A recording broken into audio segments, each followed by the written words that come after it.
Que le Seigneur vous bénisse. Amen. Amen. Amen. Bon, nous allons nous asseoir.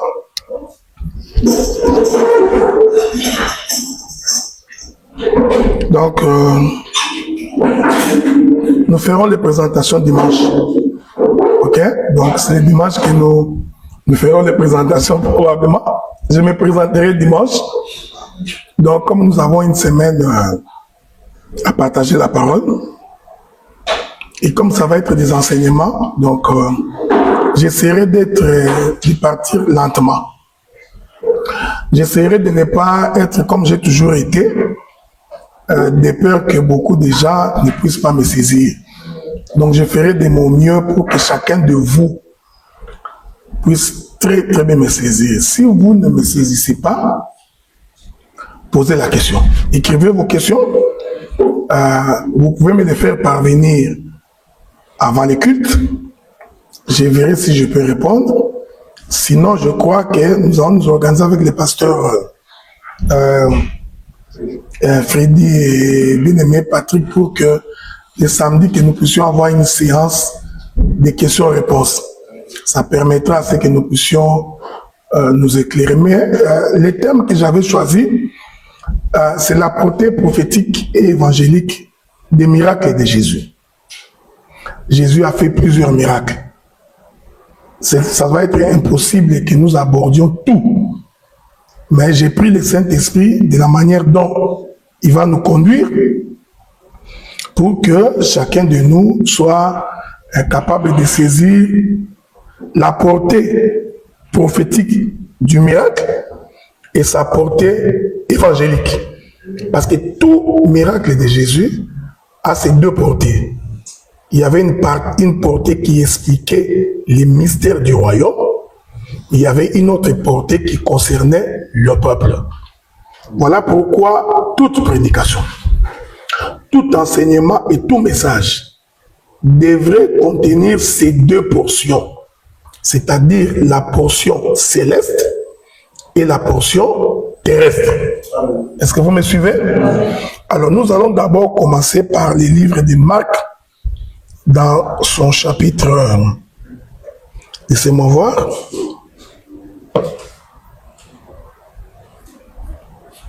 Nous allons d'abord prendre les livres de Marc.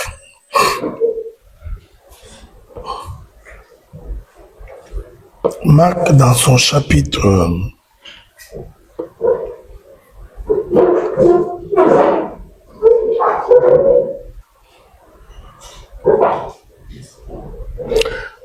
Je préfère que nous commençons par le chapitre 1er.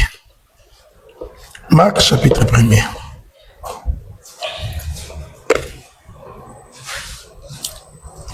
Le verset que je voudrais que nous utilisions,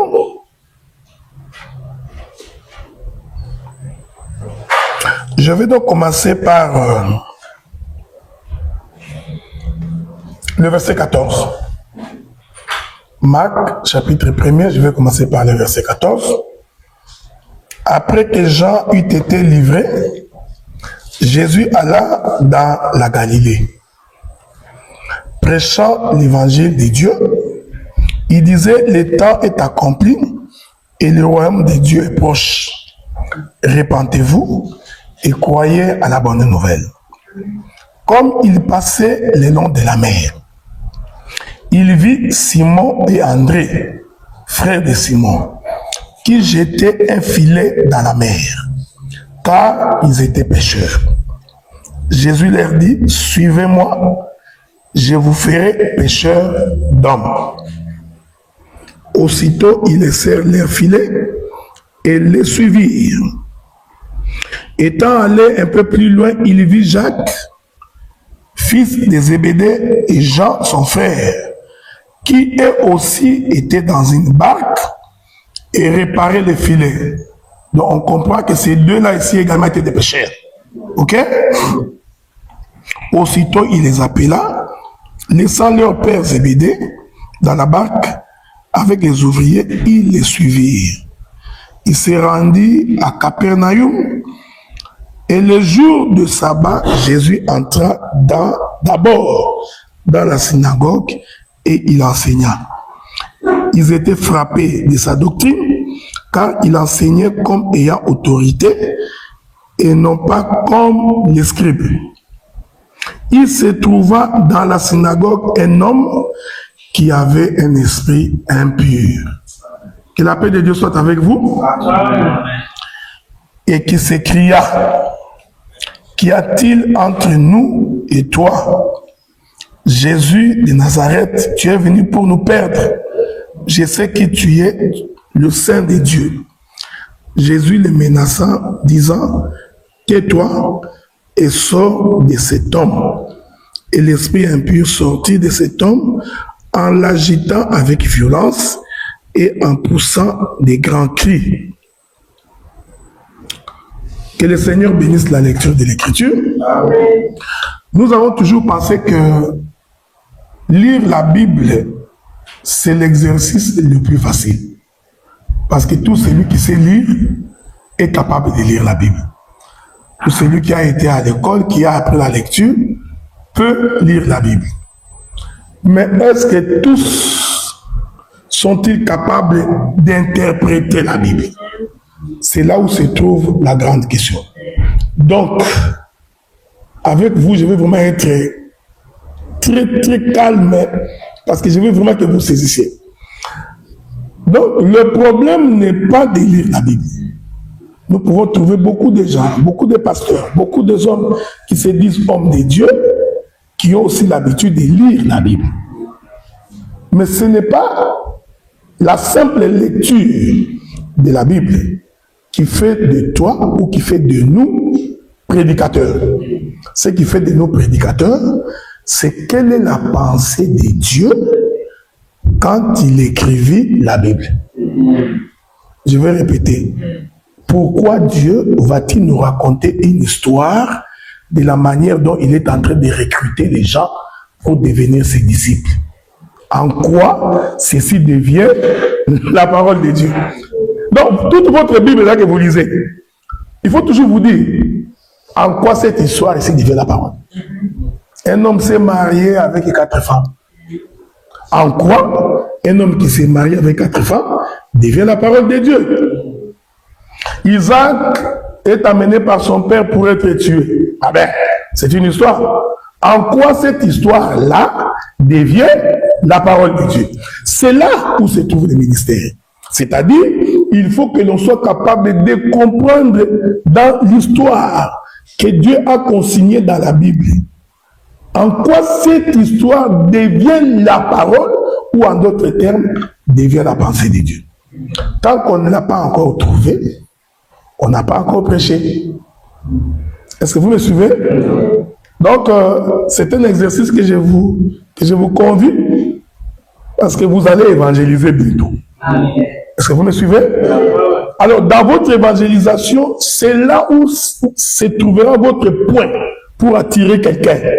C'est de lui dire, vous lisez la Bible, mais en fait, vous répétez la Bible. Ou bien vous faites un commentaire des textes bibliques. Répéter la Bible et faire un commentaire des textes bibliques, ce n'est pas ça prêcher. Prêcher, c'est expliquer ce qui est écrit. Alors un jour, les enfants d'Israël avaient faim. Ils ont dit à Moïse, non, c'est pas vrai, on va mourir de faim. Cet Israël qui a souffert pendant 400 ans en Égypte, à cause du ventre, il voulait rentrer. Vous voyez l'homme, hein? Même quand on les fait beaucoup du bien, on les délivre. Mais à cause du ventre, Israël a dit à Moïse, il fallait nous laisser manger les concombres que de nous amener ici pour mourir. Regarde, il a oublié toute la souffrance. Tout ce qu'il regrettait, c'est les concombres. Quand on ne sait pas ce que l'on vient chercher chez Dieu, c'est comme ça qu'on a tendance à rentrer. Est-ce que vous me suivez? Je voudrais dire une chose. Nous ne venons pas ici parce que nous cherchons l'argent. L'argent est une bonne chose, c'est vrai. On n'est pas ici pour chercher le mariage. Parce qu'il y en a des gens qui meurent sans se marier. Okay? Mais se marier aussi est une bonne chose. Ok. Bon. Avoir des enfants, c'est bien. Mais en tout cas, les Chinois n'en veulent plus. Cependant, ils sont riches. Hein? Donc, il faut vraiment que tu saches la raison pour laquelle nous nous assemblons. Parce que si tu ne le sais pas, c'est comme ça, tu vois, un petit problème, l'homme quitte l'église. Une petite difficulté, il abandonne. J'ai toujours dit aux frères, quand la Bible dit « Soyez patients », la patience est un fruit de l'esprit. Deux fois, nous répétons « Soyez patients ». Mais qu'est-ce qui est caché derrière la patience? C'est que tu attends. Être patient veut dire, c'est que tu espères ne vient pas, mais tu continues quand même à attendre. Tu vois, les chrétiens répètent des versets qu'ils ne comprennent pas. En d'autres termes, si Dieu veut vérifier que tu as la patience, il va d'abord commencer par te priver ce que tu veux. C'est vrai. C'est vrai. Ok? Tu veux distinguer à l'université? Alors Dieu va d'abord s'arranger pour que tu échoues. Que tu échoues encore.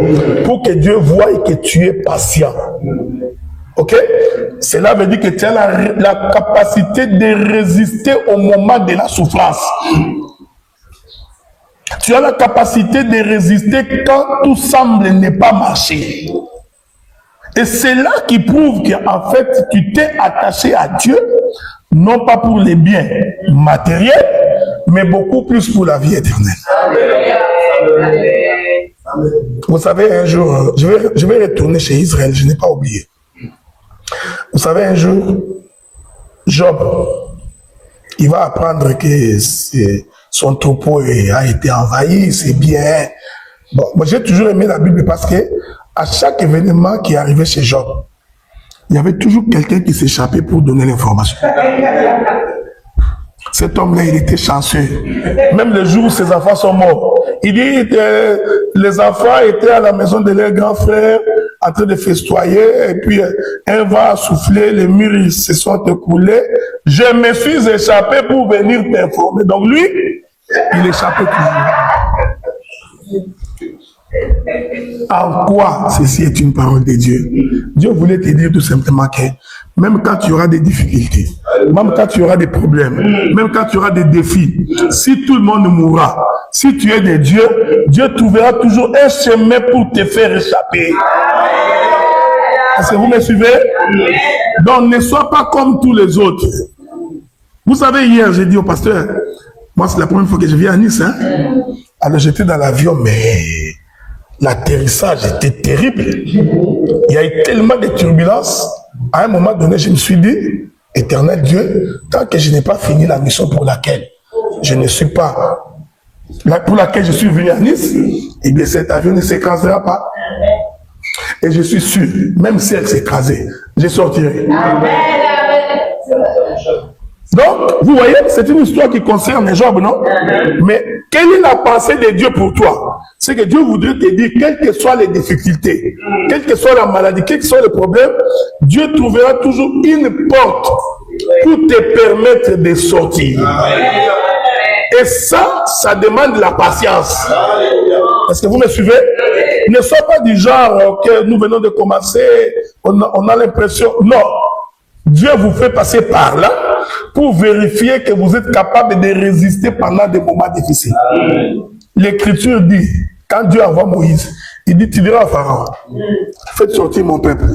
Il fera une marche de 3 jours pour m'adorer. Est-ce que vous me suivez? Et la Bible dit, le chemin pour aller à Canaan pouvait prendre 11 jours. Mais ils ont fait 40 ans.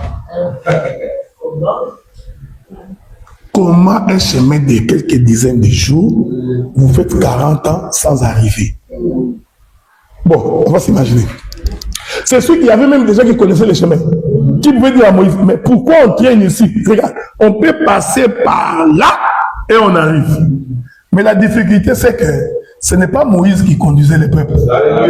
L'Écriture dit Israël était conduit le jour par la colonne de nuée, la nuit par la colonne de feu. Donc même si Moïse avait la volonté d'aller, il ne pouvait pas y aller parce qu'il suivait le mouvement de la nuée. Or, la nuée, c'est Dieu lui-même. C'est-à-dire que Dieu peut te faire passer par des épreuves pour que tu sois un homme aguerri, une femme battante, une femme combattante. Ok, ce n'est pas le combattant des partis politiques, non. Une femme, un homme qui combat pour la cause de l'évangile. Est-ce que vous comprenez cela? Israël sort, il arrive devant la mer Rouge. Écoutez, je disais ceci. Quand Moïse est allé voir Pharaon, parce qu'il était chez son beau-père, là-bas, chez les Madianites, quand il a fui, hein, quand il est rentré pour aller voir Pharaon, en tout cas, il n'a pas traversé la mer Rouge. Donc, il connaissait les chemins par lesquels il est entré pour aller voir Pharaon. Ok? Bon. Maintenant, quand il a eu le peuple pour sortir, mais qu'est-ce qui lui a empêché d'emprunter les mêmes chemins et de sortir de partout? Vous voyez comment les voies de Dieu sont insondables. La patience est une vertu du Saint-Esprit. Que les difficultés, les problèmes, les maladies, les carences ne t'éloignent pas de Dieu. Dieu te forme pour un but. Moïse connaissait les chemins par lesquels il devait sortir. Mais sauf que Dieu avait dit, passons par là. Quand il partait, est-ce qu'il ne savait pas que là devant, il y a la mer Rouge? Ils ont habité là pendant 400 ans. Est-ce que vous me suivez? J'ai toujours dit que ce n'est pas le simple fait que tu viens à l'église que tu es délivré. Hein? Il faut savoir.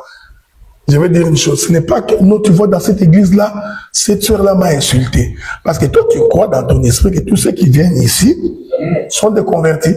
Voilà pourquoi tu parles. Si tu avais l'enseignement que comme nous sommes ici, il y a aussi quelques païens, quelques mauvais esprits.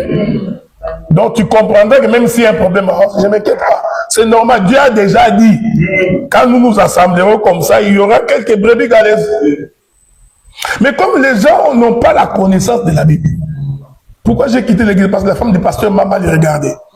Donc, toi, tu étais venu dans l'église à cause de la femme du pasteur. Quand tu viens à l'église, il faut savoir pourquoi tu viens. Tu ne viens pas pour moi, ni pour Patrick, ni pour Freddy. Tu viens pour ta propre vie. Donc tout ce qui se passe à côté ne devrait pas être ta préoccupation. Ta préoccupation, c'est servir Dieu. Il y a des gens qui pensent que quand il arrache les chaises, il est fait pour les pasteurs. D'autres pensent que non, si je viens à temps, je viens pour les pasteurs. Non, tu viens pour ton Dieu. Quand tu comprends cela, nous n'allons pas t'appeler pour venir au culte. C'est ça. Est-ce que vous me suivez? Parce que c'est pour ta propre vie. Dieu les amène. Parce que aujourd'hui, c'est le premier miracle. Hein? Un homme qui était possédé par un esprit. C'est là qu'on va étudier. Parce que j'ai donné un miracle chaque jour. Il marche. Du coup, ils sursautent qui sont devant la mer Rouge. Alors le peuple commence à murmurer. Je vous informe que l'homme a tendance à murmurer quand il est en difficulté. Quand vous êtes bien, il n'y a pas de problème. Dès que la difficulté commence, c'est là que tu comprends que cet homme ici n'a pas la foi. Il commence à murmurer. Moïse n'avait rien à faire parce que ce n'est pas Moïse qui est venu libérer le peuple. C'est Dieu qui l'a envoyé. Est-ce que vous me comprenez? C'est pourquoi même dans l'œuvre de Dieu, quand tu reçois mandat de Dieu et que tu es en difficulté, ne te décharge pas sur le peuple. Demande à celui qui t'a enrôlé. C'est ça. Moi, j'ai toujours été étonné des pasteurs qui grondent le peuple. Il est en colère. Ma soeur, toi, tu ne viens plus à l'église. Les jours, le diable va t'attraper. Non, non, non, non, mon frère. Sois calme. On a connu des pasteurs comme ça. Quand il n'y a pas l'argent des offrandes, le pasteur est en colère. Toute la prédication change. Vous ne donnez pas à Dieu. Dieu va vous maudire. Vous pensez qu'il prêche l'évangile. Non, il est en colère. Parce que l'argent n'est pas rentré. Je voudrais dire ceci. Si tu es en difficulté, demande à l'Éternel. Est-ce que vous me voyez? Imaginez, frère. Je vais revenir là parce que j'ai beaucoup de choses à vous dire. Imaginez. La Bible dit qu'après 3 jours de marche, après avoir traversé les Jourdains, il n'y avait pas à boire. Il manquait peu. C'est ce que la Bible dit. Pour que ces gens-là puissent lapider Moïse. Moïse dit, éternel Dieu, il suffit. Ces gens ont oublié qu'ils ont fait des briques pendant 400 ans. Ils ont oublié que c'est Moïse ici a fait des miracles en Égypte 10 fois. Il a fait traverser la mer Rouge en 2. Est-ce que vous comprenez ce que je dis? Ils ont tout oublié, juste parce qu'ils avaient soif. Encore peu, ces gens ici vont me lapider. Moïse pouvait dire, vous, Pharaon vous a fait souffrir, vous là. Toi, tu parles aussi, toi. C'est pas toi qui transportais les briques et tous les jours tu souffrais. Je suis venu te libérer et c'est comme ça que tu me traites. Non. Moïse est allé voir Dieu. Il dit, Dieu, encore quelques minutes, ils vont me lapider. Dieu dit, frappe les rochers. Parle au rocher. Et Dieu dit, parle au rocher. Ok? Mais Moïse voulait dire parler au rocher, frappe les rochers. Ça, c'est notre question. Alors, qu'est-ce que je voulais dire? Je voulais dire que quand ils sont arrivés devant la mer Rouge, Dieu leur a tout simplement dit, Moïse dit à ses peuples, de garder calme, mais de marcher. Est-ce que vous me suivez? Quand on est en difficulté, ça ne sert à rien de parler. Les gens ont tendance à se plaindre tout le temps. L'Écriture dit que ce n'est pas à force de parler que tu ajouteras même une coudée. Reste calme.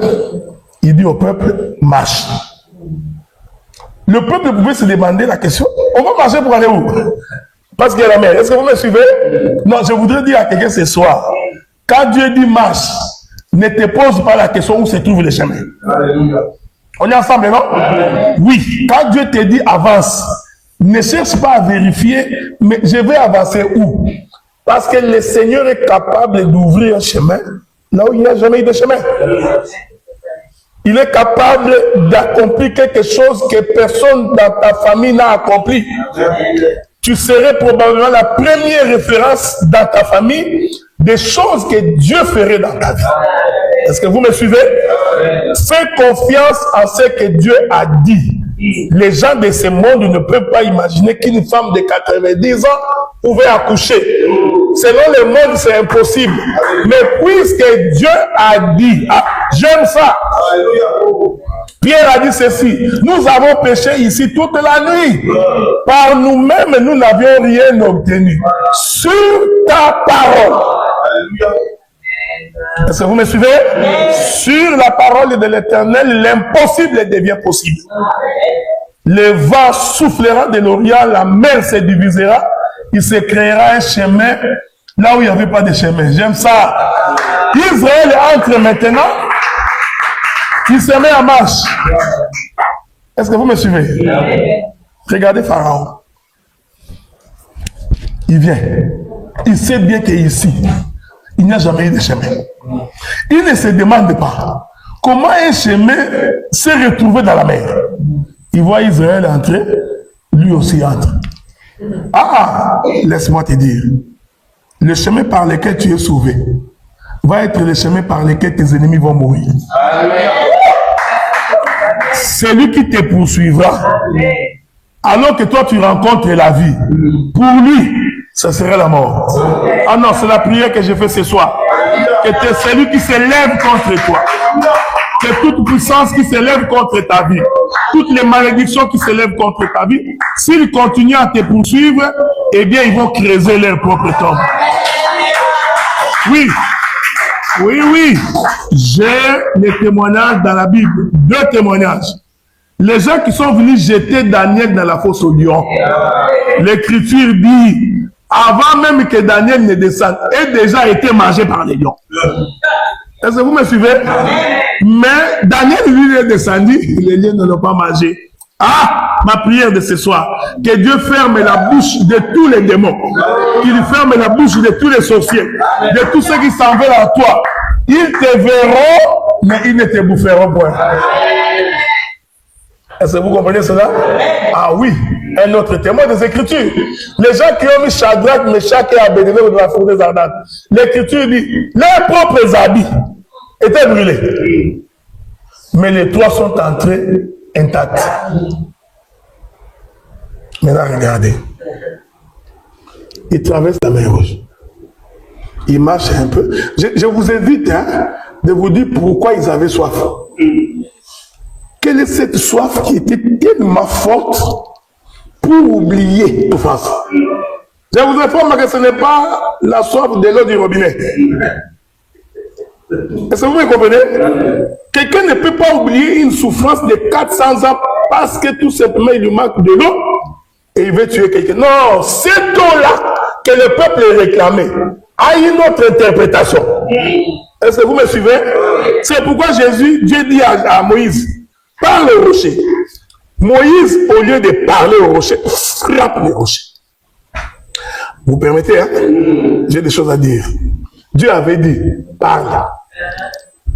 Moïse vient, au lieu de parler, il frappe. On est ensemble, non? Quand il frappe, un trou se dessine pour que l'eau sorte. Parce que l'eau ne peut sortir que s'il y a un trou. On est ensemble, non? Le livre de Pierre, je crois, dit ceci. Ces rochers-là, auprès duquel Israël s'abreuvait dans les déserts, c'était l'image du véritable rocher qui était Jésus-Christ. Donc en réalité, le peuple avait soif de l'eau. Cette eau-là n'était pas vraiment l'eau naturelle, c'était la préfiguration de la véritable eau qui sortirait de Jésus. C'est pourquoi il a dit à la femme samaritaine, si toi là, tu savais, si tu savais, c'est toi qui me demanderais de l'eau. Ah, et ce que je te donnerai coulerait en toi jusqu'à la fin de l'éternité. Mais les rochers, Dieu a dit parle. Moïse frappe. Moïse avait prophétisé. Parce que pour que les rochers donnent de l'eau, il doit être frappé. En d'autres termes, pour que Jésus donne la nourriture, pour qu'il donne de l'eau, Jésus doit être frappé. Oh, Jésus qui est frappé, c'est la mort sur la croix. Est-ce que vous me suivez? Donc frapper les rochers, c'est préfigurer la mort de Jésus. Parce que lorsqu'on frappe, le rocher doit mourir. Ce n'est pas moi qui dis. Dieu frappa Adam d'un profond. Dieu avait frappé d'abord Adam. Avant d'arriver au sommeil, il a d'abord frappé. Il frappe. Adam dort. Oh, je comprends qu'Adam qui meurt, c'est la mort. C'est Jean. Dieu dit à ses amis, allons réveiller Lazare, notre ami qui dort. Alors que Lazare était mort. Donc, quand Dieu parle du sommeil, il parle de la mort. Donc, quand l'Écriture dit que Dieu frappe Adam d'un profond sommeil, prophétiquement, Dieu venait de tuer Adam. Amen. Qui est l'image de Jésus qui doit mourir. Amen. Or, Jésus, avant de mourir, doit d'abord être frappé. C'est ce qu'on appelle les souffrances de Christ. C'était ça le bâton de Moïse qui a frappé les rochers. On est ensemble, non? Parce qu'un rocher ne peut pas trouer. Non, un bâton ne peut pas trouver un rocher. Impossible. Donc le bâton de Moïse là, c'est autre chose. C'est impensable. On peut mettre une pièce, il prend le rocher, frappe. Le bâton va se casser. Mais pas celui de Moïse. Il frappe, une ouverture s'ouvre. Et le rocher fait sortir d'eau. Donc nous comprenons que ces bâtons-là, c'est toute la parole. C'est la souffrance que Christ a endurée pour que nous puissions avoir la vie. On est ensemble, non? Israël traverse. Il pleure qu'il a faim. Moïse leur dit demain. Demain. Dieu vous donnera la nourriture. On est ensemble, hein? Il se réveille demain matin, Dieu fait tomber la manne. Israël se réveille, il regarde la manne. Et demande à Moïse, mais qu'est-ce que c'est?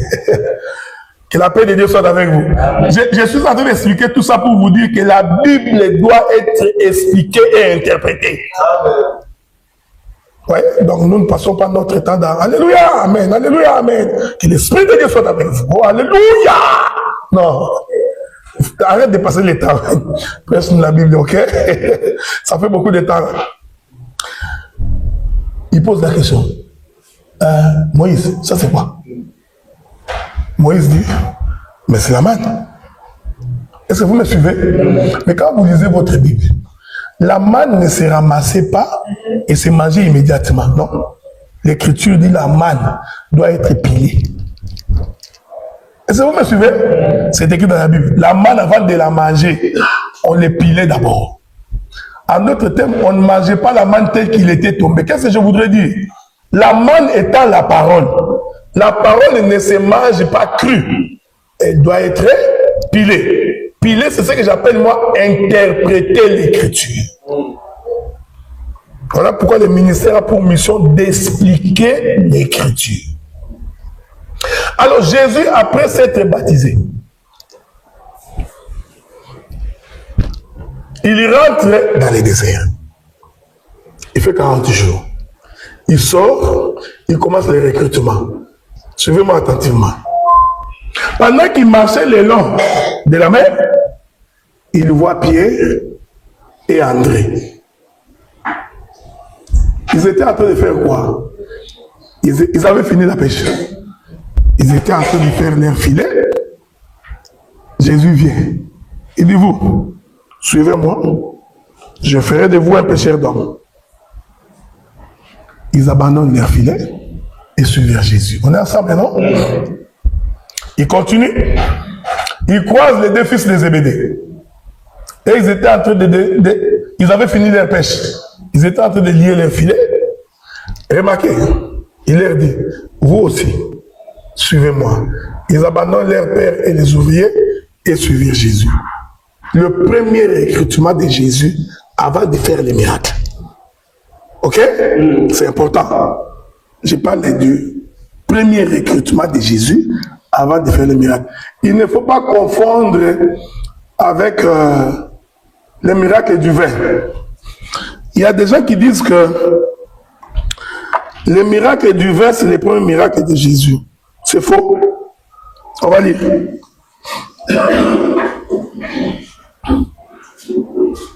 C'est toujours important de bien lire l'écriture. Oh non, tu vois, ce sont des gens qui adorent le vin. C'est tous les Français. Frère, le premier miracle de Jésus, c'est qu'il a changé l'eau en vin. Bon, je voudrais trouver cette écriture-là. C'est Jean chapitre 2, hein? Ok. Allons dans les livres de Jean chapitre 2. Jean chapitre 2. Nous sommes dans Jean chapitre 2.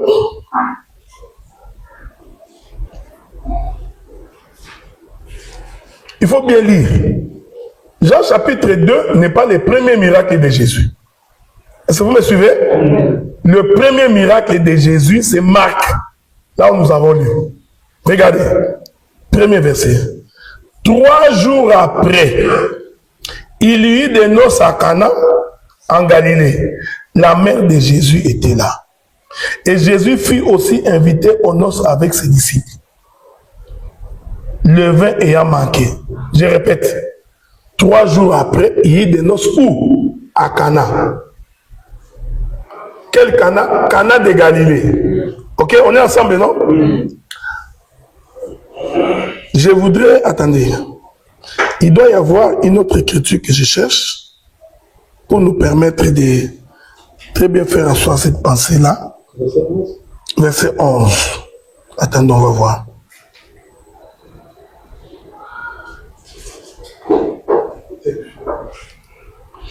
Telle fille à Cana. Amen. Est-ce que vous me suivez? Telle fille à Cana en Galilée, le premier miracle que fit Jésus. Il avait déjà fait des miracles ailleurs. Mais à Cana, c'était le premier miracle à Cana. Je voudrais que vous reteniez, ça c'est pour votre information. Cana se trouve en Galilée. Ok? Et l'écriture expliquant Galilée dit la Galilée des gentils. C'est très important. Or, les gentils, selon la Bible, ce sont les nations. On va y revenir au cours de la semaine.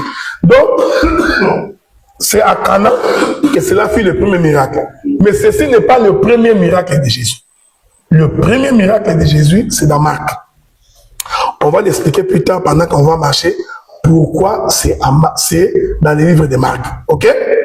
Parce que vous savez, quand vous lisez votre Bible, il y a 4 personnes qui ont présenté Jésus sur la terre. 4.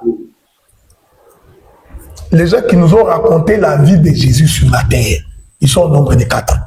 c'est Matthieu, Marc, Luc et Jean. Tous les restes, pour parler de Jésus, doivent se référer à ces 4 personnes. Est-ce que vous me suivez? C'est pourquoi vous pouvez lire des textes. Vous avez l'impression que Marc dit autre chose, Matthieu dit autre chose. Vous lisez dans Luc, Luc vous dit qu'à la 6e heure, Jésus était sur la croix. Non, à la 6e heure, Jésus était devant Pilate. Jean te dit qu'à la 6e heure, Jésus était sur la croix. Donc, chaque évangéliste, permettez l'expression, a présenté Jésus à sa manière. Ce n'est pas la contradiction, ça a un but. Parce que Matthieu parle de quelque chose, Marc parle de quelque chose, Jean parle de quelque chose, Luc parle de quelque chose. On aura l'occasion, si vous avez des questions, on en parlera le samedi. Quand vous lisez Matthieu, vous allez remarquer que Matthieu, quand il commence à présenter Jésus, déjà dans les premiers livres, il le présente comme étant le fils de David. Voici la généalogie de Jésus. Fils de David, il descend jusqu'à fils d'Adam. On est ensemble, non? Mais Marc, il présente Jésus immédiatement après le baptême, il commence les miracles.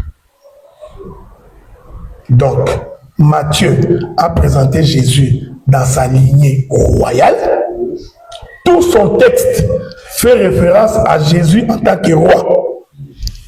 Alors que Marc présente Jésus comme un serviteur. C'est le seul livre de la Bible où l'on décrit la majorité des miracles que Jésus a fait. Si vous me suivez? Et quand vous prenez le livre de Luc, c'est le seul livre qui appelle Jésus fils de l'homme. Matthieu ne l'a jamais appelé fils de l'homme. Marc, non. Luc, quand il veut parler de Jésus, le fils de l'homme, le fils de l'homme, le fils de l'homme. On est ensemble, non?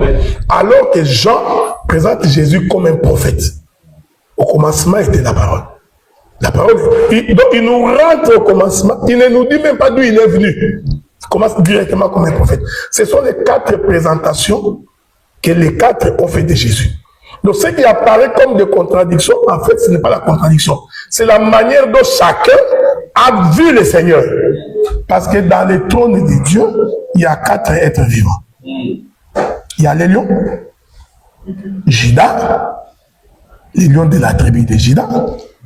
Il y a le veau, c'est Marc, parce que le veau, c'est les serviteurs, ou le bœuf. Est-ce que vous me suivez? Il y a aussi l'homme parmi les 4 êtres vivants, c'est ce que Luc voit. Et ensuite, il y a l'aigle, c'est ce que Jean voit. Donc, chacun présente de cette manière. C'est important.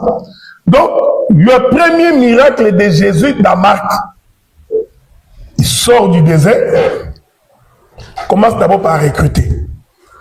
Qu'est-ce qu'il a recruté? Il a recruté des gens qui péchaient. Oh non? Il y a des gens qui disent ça. Tu vois, Jésus, il a choisi des idiots. Vous savez, quelqu'un, quand il est limité, alors il veut justifier ses lacunes en nous disant que les premiers disciples de Jésus étaient des simples pécheurs. Des gens qui n'ont pas étudié. Ah, Dieu prend des gens qui n'ont pas étudié, il en fait des grands. Frère, il faut des fois avoir des réserves quand vous parlez. Quand tu ne comprends pas, ne dis pas des choses que tu ne comprends pas. Quand l'Écriture dit que Dieu prend des gens inutiles pour les élever, en tout cas, Dieu ne parlait pas du fait que tu es allé à l'école ou n'est pas allé à l'école. Non. Dieu parlait du fait que nous étions rejetés. Nous étions dans les péchés. Nous étions sans valeur. Est-ce que vous me comprenez? Que Dieu nous a pris de là pour nous faire asseoir. Nous étions Adam, éparpillés dans la poussière. Ignorés. Mais pendant que Dieu regardait la terre, il a trouvé que nous étions là-bas. Il nous a retirés pour faire de nous les vases d'honneur dans sa maison. Ça n'a rien à voir par le fait que tu n'es pas allé à l'école. Non. Je te conseille d'aller à l'école. Alors, toi, tu n'as pas étudié. Au lieu de dire le, tu dis là. La pays. La coin. On te dit que non. Ça se dit le coin. Tu justifies. Non. Dieu ne choisit pas les gens qui ont étudié. Non, ce n'est pas. Non, frère, il faut faire attention. Je vais ouvrir une parenthèse parce que nous sommes en train de causer, hein, mes frères. Pourquoi au-delà de l'interprétation, pourquoi Dieu a fait que Moïse soit élevé chez Pharaon? Vous qui avez étudié, vous savez qu'à l'époque, Pharaon, c'était le pays de la science. L'intelligence la plus supérieure. Aujourd'hui, avec Cheikh Anta Diop et les autres là, il a été démontré que l'origine de toute la connaissance, les mathématiques, physiques, tout, vient de l'Égypte pharaonique. Est-ce que vous me suivez? Ce sont les Blancs qui nous mentent ici en nous disant que non, les hommes intelligents, c'était l'Égypte pharaonique. Ils étaient capables de construire la géométrie, l'architecture. Même aujourd'hui, les gens sont étonnés comment ces gens ont construit alors qu'ils n'avaient pas la technologie qu'on a aujourd'hui. Dieu veut se choisir un homme qui va libérer son peuple. Il fait d'abord en sorte que Pharaon soit instruit. C'est pourquoi il a été élevé dans la maison de Pharaon. Je laisse d'abord les interprétations, ok? Les interprétations, nous pouvons jouer là-dedans si vous voulez. Mais je rentre dans la connaissance. Dieu a voulu d'abord que Moïse soit un homme instruit. Alléluia. C'est pourquoi la Bible dit qu'il a appris toute la science de l'Égypte quand il était dans... Vous savez, frère, quand le magicien faisait le serpent, pourquoi Moïse n'avait pas fui? Il était habitué à voir ça dans la maison de Pharaon. Est-ce que vous me suivez? Donc, c'est pourquoi toi, dès qu'on t'invite chez le président de la République, dès que tu trembles. Mon frère, j'avais un ami. Pendant qu'on retournait de l'internat, on revenait, il s'est fracturé les bras. On était sur le fleuve Congo. Et pendant qu'on montait, on croise les bateaux Camagnola, les bateaux du président de la République. Le capitaine dit que non, il y a quelqu'un ici qui s'est fracturé, on ne sait pas quoi faire avec. Alors, Mobutu à l'époque dit à notre bateau, accostez-vous là-bas, je vais envoyer les canons rapides. On a accosté de l'autre côté. Cet ami-là, il parlait beaucoup. Non, je vous dis, mes amis, il parlait. Nous, on s'est dit, c'est fini, ce gars ici, sa vie est... Aujourd'hui, là, sa vie va changer. Comme il parlait beaucoup, là, vous allez voir. On déplace les canons rapides. On fait descendre les messieurs. On les fait monter jusqu'au bateau présidentiel. Le président, on tout les voit. On cause. On lui pose la question, as-tu besoin de quelque chose? Il répond, non, j'ai besoin de rien.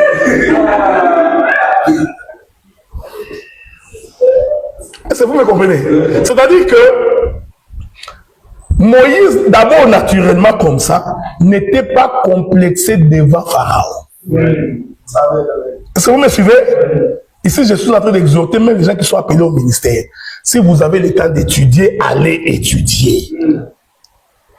Comme ça, Moïse n'était pas complexé. Parce qu'il a grandi dans cette maison, il connaissait toute la science, il savait exactement comment on fait les pyramides. Tout ça, Moïse connaissait. Ce n'est pas pour rien que Dieu l'a choisi pour faire le tabernacle. Dieu l'avait envoyé là-bas. Déjà en étant là-bas, c'était tout un polytechnicien, cet homme-là. Non? Toi, tu fais l'école primaire. Quand on va te dire cosinus tangente de carré, c'est quoi tangente? Ah non! Parce que quand Moïse donnait les mesures là, c'était de la géométrie, de l'architecture et de la mathématique.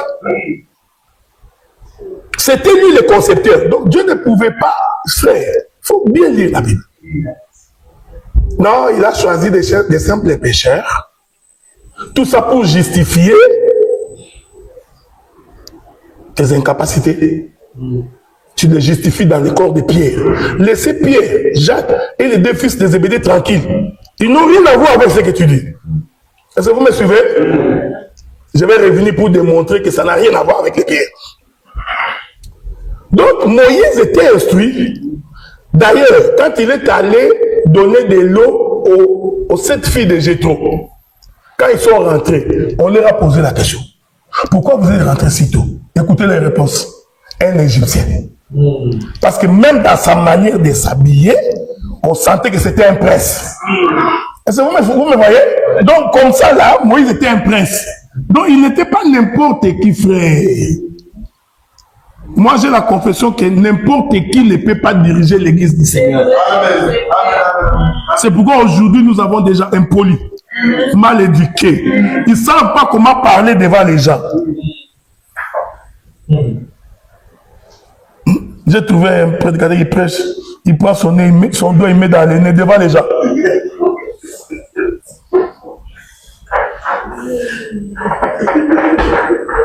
Il prend son nez parce qu'il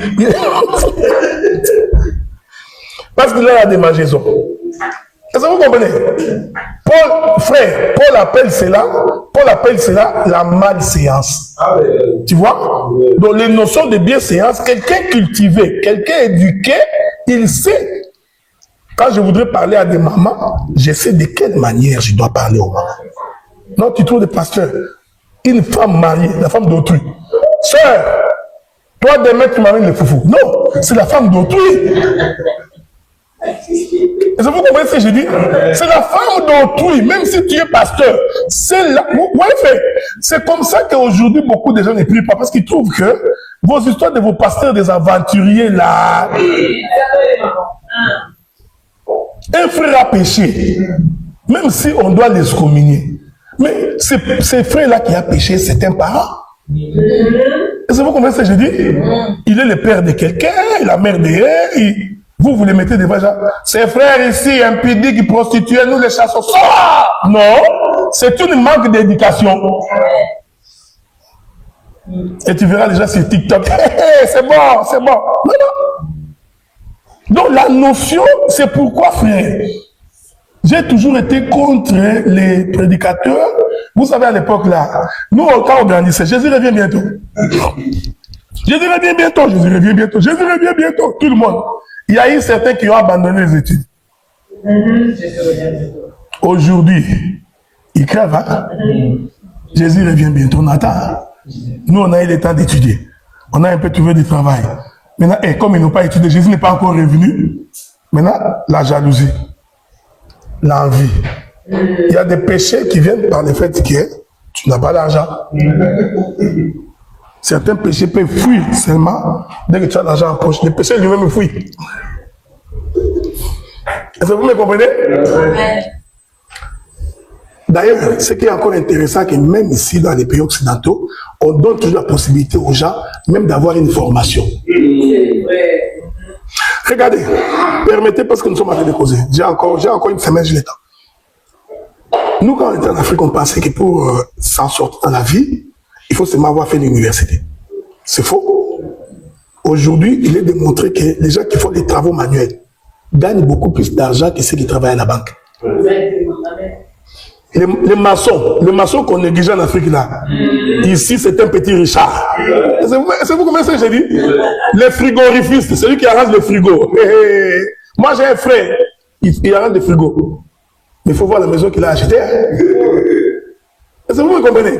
C'est-à-dire que même si on n'a pas, moi je ne dis pas qu'on fasse l'université. Même si on n'a pas fait l'université, mais il y a possibilité d'être instruit. Est-ce que vous comprenez? Comme je supporte un peu, là, je suis ministre de la parole, je dirige une église, c'est-à-dire j'ai des enfants, je parle comme si je parlais à mes enfants. Tu viens vraiment dans ces pays comme celui-ci, 40 ans après, tu n'as fait aucune formation, même pas un certificat. Mais quelque chose ne va pas. Battez-vous, trouvez ne fût-ce qu'un diplôme à présenter que dans tel domaine. Quand tu mets ton CV, on regarde, c'est ma CV, il a fait des gâteaux, ok, après. Des bonbons, ok, après. Les emballages, ok, c'est bon, il n'y a pas de problème. C'est pas pour insulter les gens, je ne sais pas si vous comprenez. Hein? C'est-à-dire que quand tu n'as pas de qualification, il y a des postes auxquels tu ne peux pas accéder. Tu ne peux pas. Nous avons des sœurs qui ont fait ce qu'on appelle PSW, comme personnel social worker, aide-soignante. Et ces gens-là, ils vous font 100, pendant la Covid, ces dames-là faisaient 150 000 $ par année. Parce qu'on payait, à l'époque de Covid, on les payait 60 $ par heure. Par heure. S'il fait 8 heures, il a 480 $ en un seul jour. Et beaucoup d'entre elles ont acheté des maisons. Parce que quand tu fais 150 $ par année, aucune banque ne te refuse la maison. Vous voyez? On va y revenir là-dessus après. C'est très important. C'est-à-dire, Dieu n'a pas pris quelqu'un qui ne connaissait rien. C'est pourquoi, même dans le Nouveau Testament, au-delà de la portée prophétique que je vais expliquer bientôt, quand Dieu s'est choisi ses disciples, il est vrai qu'ils étaient des hommes non instruits. On est d'accord, non? C'est bon, il n'y a pas de problème. Mais nous croyons qu'il y a une instruction. Le jour où Dieu décide que l'évangile doit quitter Israël pour aller chez les nations, Il dit non, je dois prendre quelqu'un d'intelligent. Paul était instruit. Parce que Paul ne pouvait pas se tenir à l'aéropage. Des fois, vous lisez votre... Allez lire l'histoire. Aéropage, c'était le podium des intellectuels. Est-ce que vous me comprenez? C'était dans des podiums comme ça que des hommes comme des Aristote, des Platon, des grands philosophes s'exprimaient. Pour que Agrippa, sa sœur, écoute Paul, c'est qu'on lui avait dit que cet homme est instruit. Au point où, même quand Paul tient les discours, Agrippa dit, tu veux me séduire. En tout cas, je vais t'écouter la fois prochaine. Est-ce que vous me suivez? Il a même brandi, on a voulu le chicoter, il dit non, je suis citoyen romain.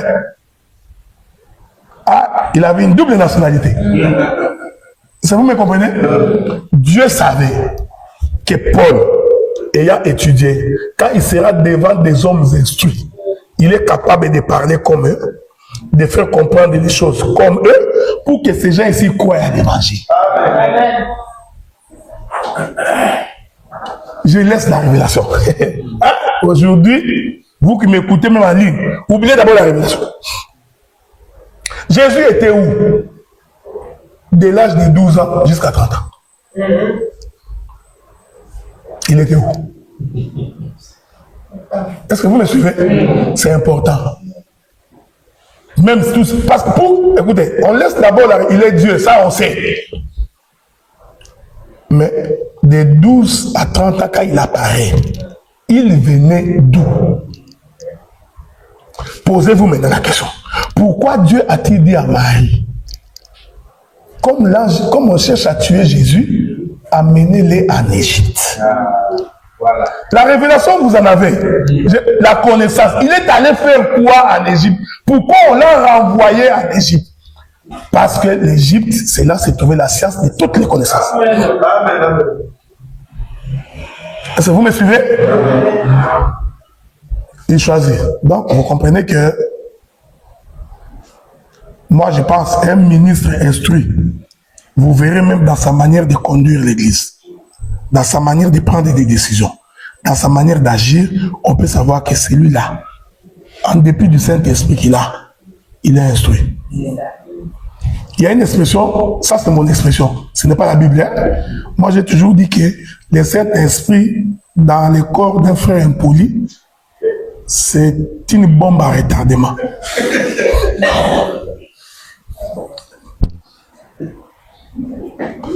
Comment quelqu'un peut avoir le Saint-Esprit et être impoli? Non, quelque chose ne va pas. Est-ce que vous me suivez? Regardez, il a recruté les 4 premiers disciples des pécheurs. On est ensemble. Maintenant, je voudrais vous dire que ce n'est pas parce qu'ils étaient non instruits. Non, il y avait un enseignement caché à l'intérieur. Quel est l'enseignement? Il dit, vous, je ferai de vous un pécheur d'homme. En d'autres termes, il leur disait, le monde, c'est l'eau ou les eaux. Les poissons, ce sont des hommes. Est-ce que vous me suivez? Il les a pris comme pécheurs d'hommes pour expliquer la pensée de l'éternité, que ces gens ici, en réalité, seraient des prédicateurs de l'évangile pour prendre les gens qui sont dans le monde et les faire sortir.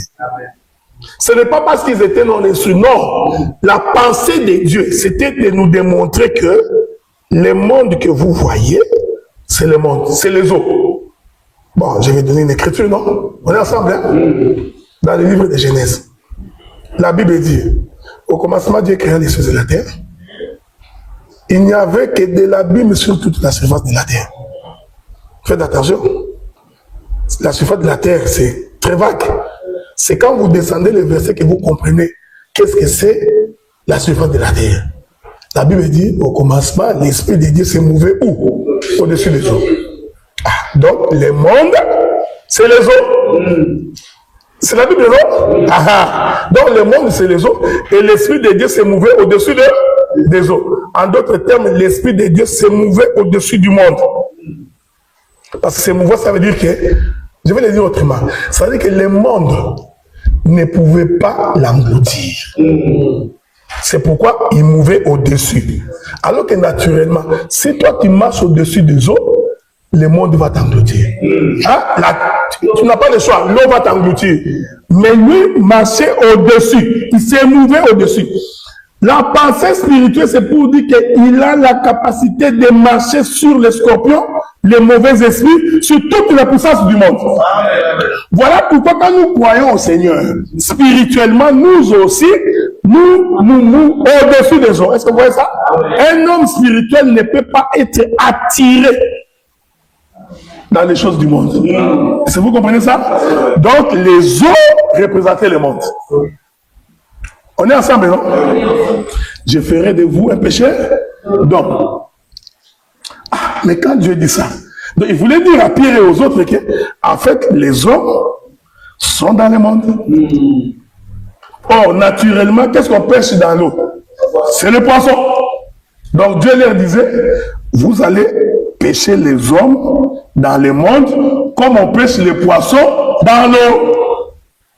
On est ensemble, non? Donc, c'est exactement la raison pour laquelle il les avait pris comme des pêcheurs. Ce n'est pas parce qu'ils étaient non instruits. Non! C'est parce qu'il y a la pensée de la véritable pêche. Quelle est la mission que Dieu devait les confier? J'ai encore une quinzaine de minutes. Je vais aller doucement. Au troisième jour de la création, l'Esprit de Dieu s'est mouvé au-dessus des eaux. On est ensemble, non? Vous savez que le poisson est dans l'eau. Quand l'Esprit de Dieu se mouve au-dessus des eaux, l'Esprit de Dieu va appeler la terre. Troisième jour, Dieu appela la terre pour qu'elle sorte des eaux. En d'autres termes, Dieu avait pêché la terre. Amen, amen. Est-ce que vous me suivez? Oh, cette terre-là qui a été pêchée, c'est l'homme. Parce que l'homme a été créé de la poussière de la terre. Ah, j'ai compris qu'au commencement, quand Dieu appelle la terre des eaux, c'était toute une pêche. Amen. Est-ce que vous me suivez? Donc, si tu restes toujours sur la rivière, le lac que je vois ici, en train de pêcher avec ton hameçon, c'est que tu n'as pas compris l'écriture. Quand Dieu parle de la pêche, il ne voit pas cette pêche physique. Il l'utilise pour expliquer la véritable pêche qui est gagner les âmes pour le Seigneur.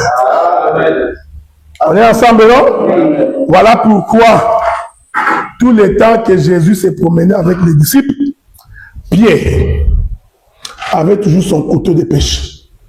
Alors qu'on lui avait déjà dit, toi, je ferai de toi un pécheur d'homme. Logiquement, il devait abandonner son couteau de pêche. Mais ce garçon de Pierre avait toujours son couteau. Il y a des gens que Dieu a appelés, mais ils ont toujours un petit péché mignon. Frère, ça là, c'est... Je n'aime pas qu'on blague comme ça avec moi.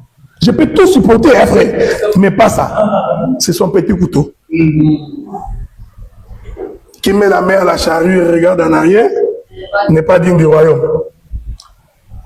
Jésus dit, Pierre, je dois mourir. Parce que si Jésus ne meurt pas, la mission pour laquelle Dieu avait appelé Pierre ne peut pas se réaliser. Pierre dit, non, petit, tu ne mourras pas. Parce qu'il était plus âgé que Jésus. Je vous dis, vous avez fait.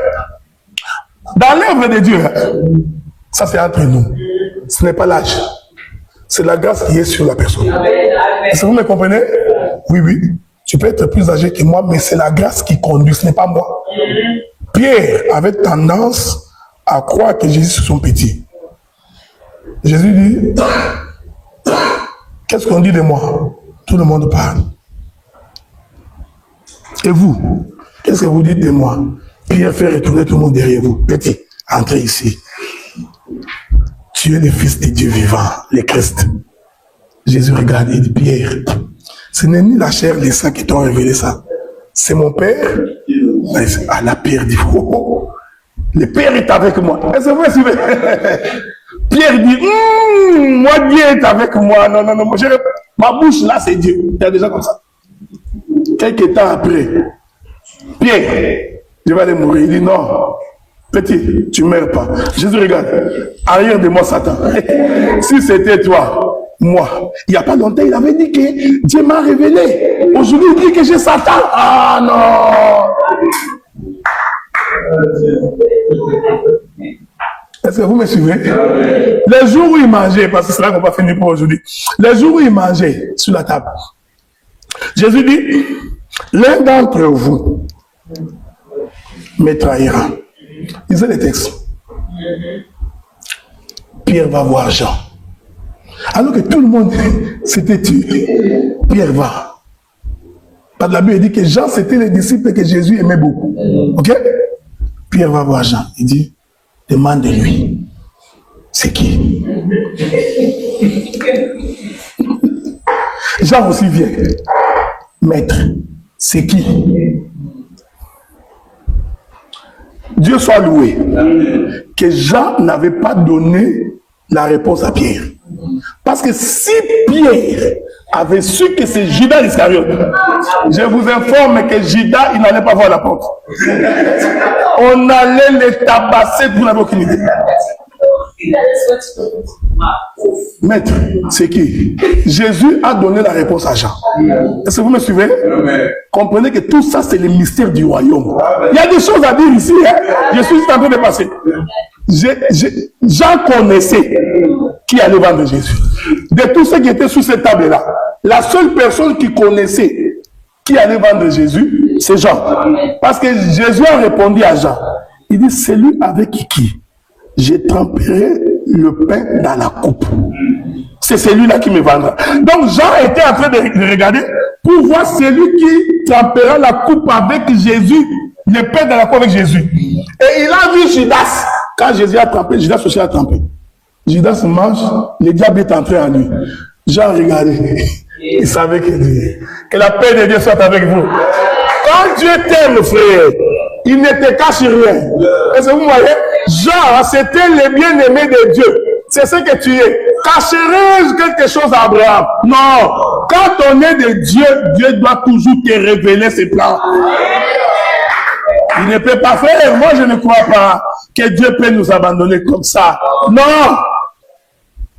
Donc, Jean, il y a beaucoup de choses. Tous les disciples là qui n'avaient pas la révélation, en fait, c'est la maison d'Israël. Parce que la maison d'Israël ne connaissait pas Jésus. Est-ce que vous comprenez? Mais Jean qui avait la connaissance, c'est l'Église. Aujourd'hui, nous connaissons Jésus. Mais les Juifs, ils ne le connaissent pas. C'est le fils de Marie. Oui, oui. Et de Joseph. Ah oui, oui, oui. Il est né ici parmi nous. Oui, oui. Ça, c'est eux. Mais nous savons que c'est lui que vous appelez fils de Marie. C'est le Dieu créateur du ciel et de la terre. Est-ce que vous me suivez? Jean a gardé les secrets. Il dit, bon, le vieux Pierre, il est chaud. Ça là, si je lui dis, la bagarre va éclater ici. Jean ne dit pas. Jésus regarde Judas. Ce que tu as fait, fais-le. Jean savait que cet homme est en train de partir pour trahir. Est-ce que vous me suivez? Jean, il s'en va. Maintenant, Jésus finit de manger, il prend les disciples. Il les amène. Il laisse 8 ici. Il prend Pierre, Jacques et Jean. Ils avancent, il les laisse là-bas. Il dit, vous aussi priez pour moi, parce que mon heure est arrivée. Il avance pour prier. L'homme qui avait dit qu'il défendra Jésus, il a dormi. Frère, on n'aide pas Dieu. Si vous me comprenez, Dieu ne l'aide pas. Si Dieu ne te fait pas grâce, même si tu fausses, ce n'est pas partant. Il y a des gens qui sont devenus prédicateurs par les fausses. Moi aussi, je peux. Pourquoi lui et pas moi? Que Dieu te fasse grâce. Est-ce que vous comprenez? Sans quoi tu vas devenir jaloux. La jalousie, et puis tout le monde va constater que tu es sorcier. Parce que la jalousie, c'est la sorcellerie. Est-ce que vous me comprenez? Quand tu vois seulement un homme qui est jaloux gratuitement, vérifier son état d'âme, c'est la sorcellerie. Il a toujours les yeux dans les assiettes de l'autre. Il a mangé quoi? Qu'est-ce qu'il a acheté? C'est quelle paire de chaussures? Il m'énerve, hein? Parce qu'il veut que tout soit à lui. Sorcier! Nous allons commencer à t'observer. Comme ça, tu vas cacher ta sorcellerie. Hein? Est-ce que vous comprenez ce que j'ai dit? Le même Pierre qui s'est battu là, je vais te défendre. Il dort. Jésus prie, il rentre. Il dit même pas une heure. Il se réveille. Jésus va, il rentre. Tout ça, ce sont des mouvements prophétiques. Il rentre, il les trouve finalement endormis. Il dit, bon, maintenant je vais te laisser. Est-ce que vous me suivez? Il va, il prie, il finit. Maintenant, il leur dit, descendons, mon heure est arrivée. Pierre était toujours là. Ils arrivent en bas. Les militaires viennent. On cherche, vous cherchez que Jésus nous arrête. Judas l'embrasse. Les premiers policiers qui voulaient s'approcher.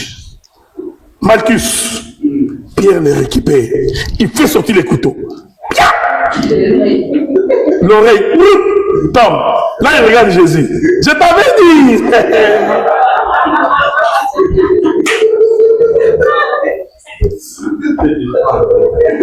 Tout courage dans l'église n'est pas de Dieu. Il y a des gens qui sont, vous savez vrai, il y a des gens qui sont courageux, mais c'est les démons.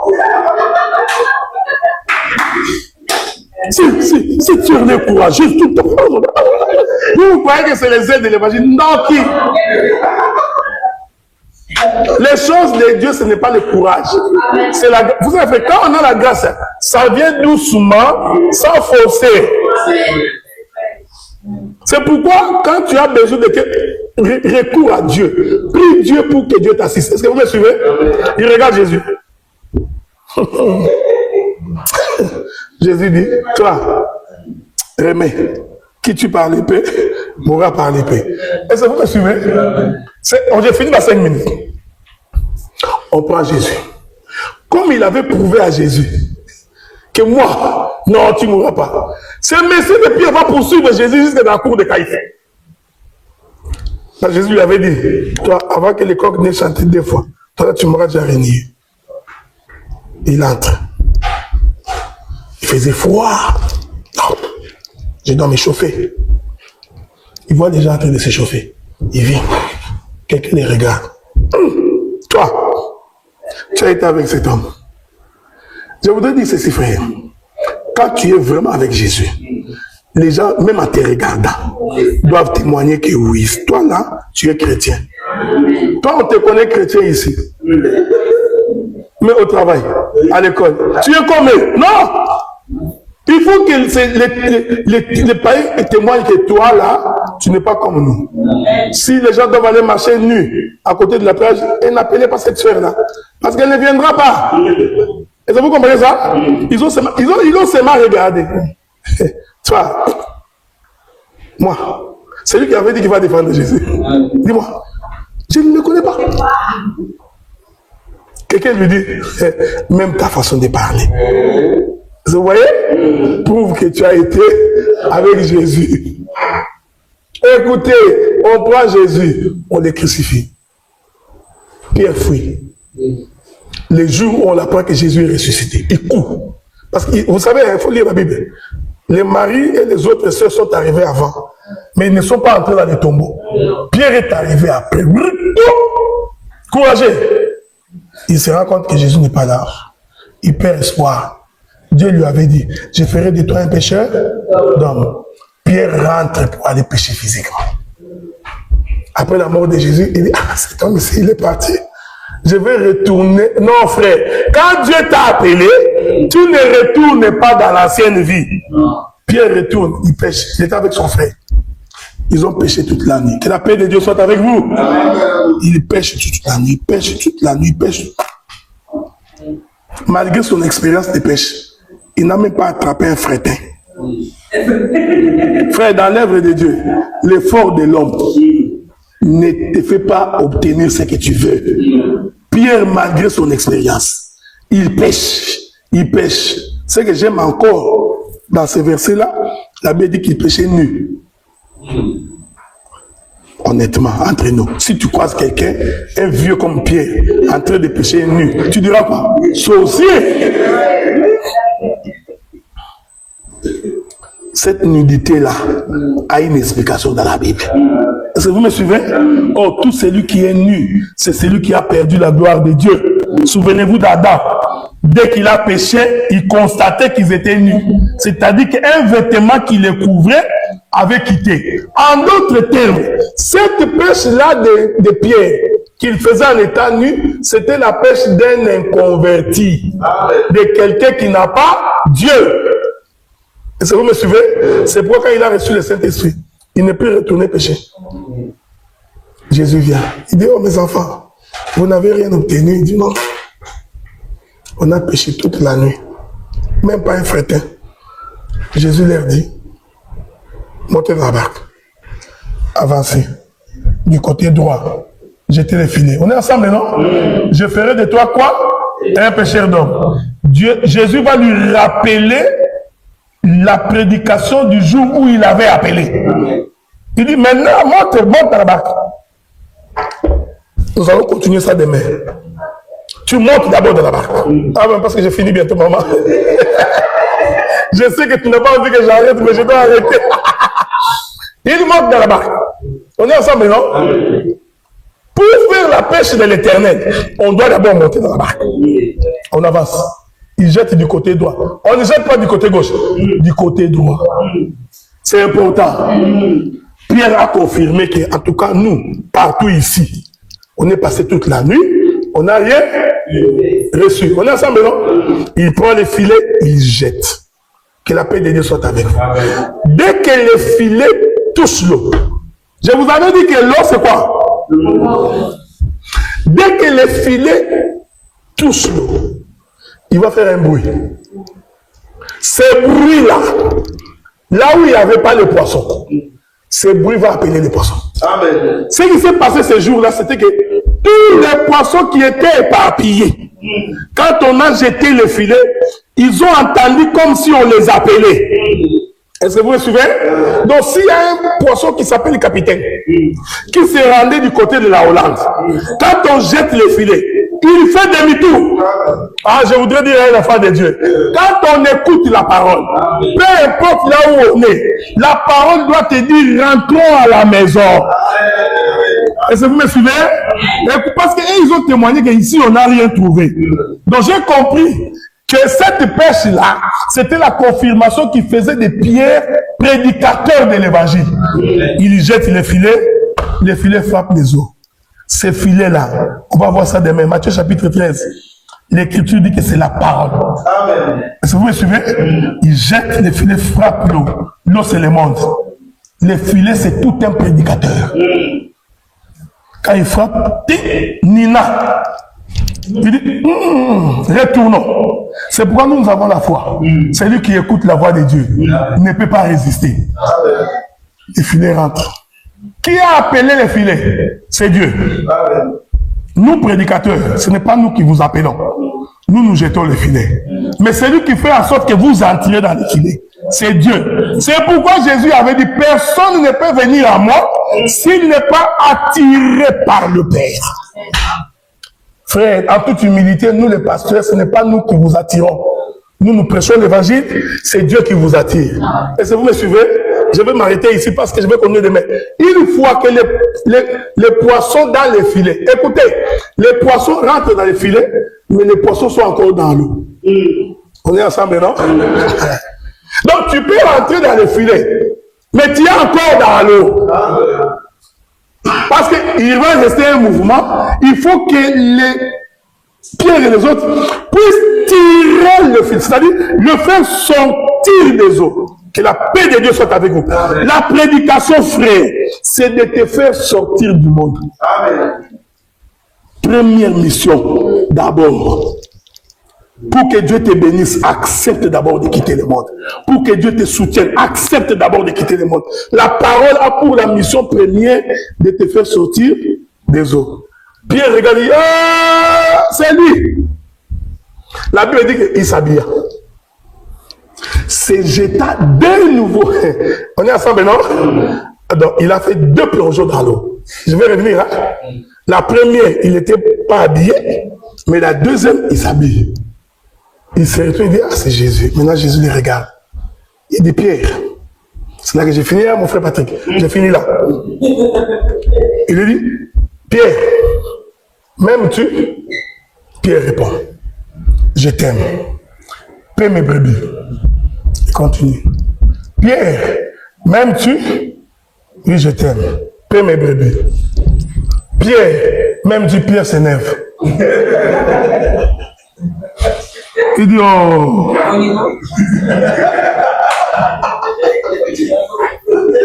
Malgré le fait que Jésus est ressuscité, cet homme de Pierre ne comprenait pas. Il dit, oh, maître, mais tu le sais.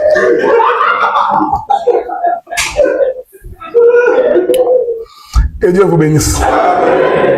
On est dans les séminaires. Si on a l'état des mains en prière, que l'Éternel vous bénisse.